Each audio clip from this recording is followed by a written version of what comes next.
লিটন দাসের অতি পাকনামি, অবশেষে তার পাকনামির জন্য তিনি শেষ পর্যন্ত বেকুব বনে গেলেন। তাকে নিয়ে এখন হাসাহাসি করছে সবাই। শ্রীলঙ্কা ইনিংসের 118তম ওভারের ঘটনা। লিটন দাস উইকেটের পেছনে বলটি ধরেই সজোরে আবেদন করেন উইকেটের। তিনি একাই আবেদন করে যাচ্ছিলেন, তবে আম্পায়ার এতে সাড়া দেয় না। লিটন দাস এরপর দ্বারস্থ হন অধিনায়ক নাজমুল হোসেন শান্তর কাছে। শান্তকে রিভিউ নিতে বলছিলেন, কিন্তু শুরুতে অধিনায়ক শান্ত রিভিউ নিচ্ছিলেন না। তাতে রেগে যান লিটন কুমার দাস।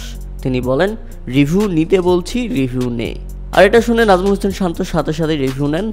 আর টিভি রিপ্লাইতে যা দেখা গেল তাতে রীতিমতো অবাক হয়ে গেছে সবাই, কেননা এটা একদমই হাস্যকর একটা রিভিউ।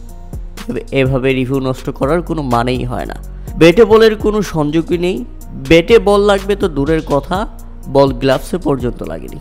ব্যাট এবং বলের মধ্যে কোনো সংস্পর্শ নেই। অর্থাৎ আম্পায়ার রাইট। তিনি আবারও নট আউট দেন। বাংলাদেশ পরপর 2টা রিভিউ হারিয়ে রীতিমতো বিধ্বস্ত। মাথাটা নিচু করে তখন উইকেট কিপারে আবারও ফিরে যান লিটন কুমার দাস। উল্লেখ্য যে আগের দিন শ্রীলঙ্কার 4 উইকেট সংগ্রহ করেছিল বাংলাদেশ। আর চতুর্থ দিনের শুরুতে শ্রীলঙ্কা ব্যাটিংয়ে নামলে দুর্দান্ত শুরু করে বাংলাদেশ। লঙ্কান অধিনায়ক ধনঞ্জয় সিলভাকে শুরুতেই ফিরিয়ে নেন নাঈম হাসান। এরপর উইকেটের পেছনে দুর্দান্ত ক্যাচ নেন লিটন কুমার দাস, ফিরে যান কুশাল মেন্ডিস। হাসান মাহমুদের দুর্দান্ত বল, বাংলাদেশ তুলে নেয় শ্রীলঙ্কার 6 উইকেট। তবে এক প্রান্ত থেকে শ্রীলঙ্কাকে এগিয়ে নিয়ে যাচ্ছিলেন কামিন্ডো মেন্ডিস। এরপর 110তম ওভারের ঘটনা। তাইজুল ইসলাম ক্যাচ মিস করলেন। বাংলাদেশের বাজে ফিল্ডিং, পরপর 2বার ফিল্ডিং মিসে বাউন্ডারি, অতঃপর মেজাজ হারিয়ে ফেললেন অধিনায়ক নাজমুল হোসেন শান্ত।